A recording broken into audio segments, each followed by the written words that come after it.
শুভ সকাল বন্ধুরা।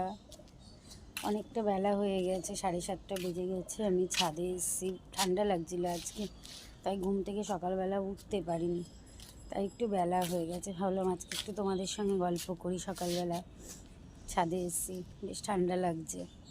তার মধ্যে এখন আজ গাছে বেশি ফুলও ফোটে না, যেহেতু ঠান্ডা পড়ে গেছে। তো তাও চলো দেখাচ্ছি, যা 2-4টা ফুল ফুটেছে চলো তোমাদের দেখাই।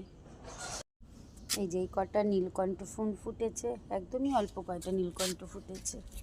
এখানেও দুটো, একটা সাদা নীলকণ্ঠ ফুটেছে, একটা জবা ফুটেছে এখানে, আর দুটো চন্দন জবা ফুটেছে, কটা দোপাটি ফুটেছে।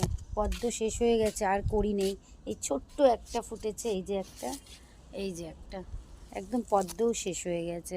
গাছটায় আছে একটা কড়ি আছে, এটাও ফুটবে হয়তো। একটা বেলে ফুল ফুটেছে, আরেকটাও কড়ি আছে। এবং মনে নেই, ডালগুলো ভেঙে দিলে কি নতুন বেরিয়ে যায় আবার।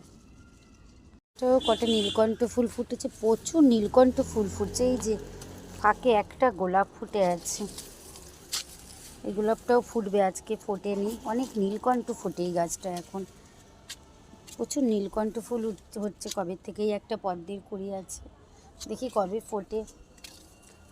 একটা জবা ফুটে আছে, 2-4টে শেফালি ফুল ফুটে আছে। গাছটা পুরো ভেঙে দিয়েছে, ছোট করে দিয়েছে। এই গাছটায় 3টে জবা ফুটেছে, থোকা জবাগুলো। এইটুকুই ফুল ফুটেছে আজকে, বেশ হাওয়া দিচ্ছে, ঠান্ডা লাগছে। কেমন লাগলো বন্ধুরা তোমরা বলো। এবার শীতের গাছ আনা হয়নি এখনও, বেরোনোর সময়ও পাচ্ছি না, তার জন্য শীতের কয়েকটা গাছ আনবো, সিজনের আর কি। চলো তাহলে এখনের মতো এতটুকু। তোমরা সবাই ভালো থেকো, রাখছি, টাটা।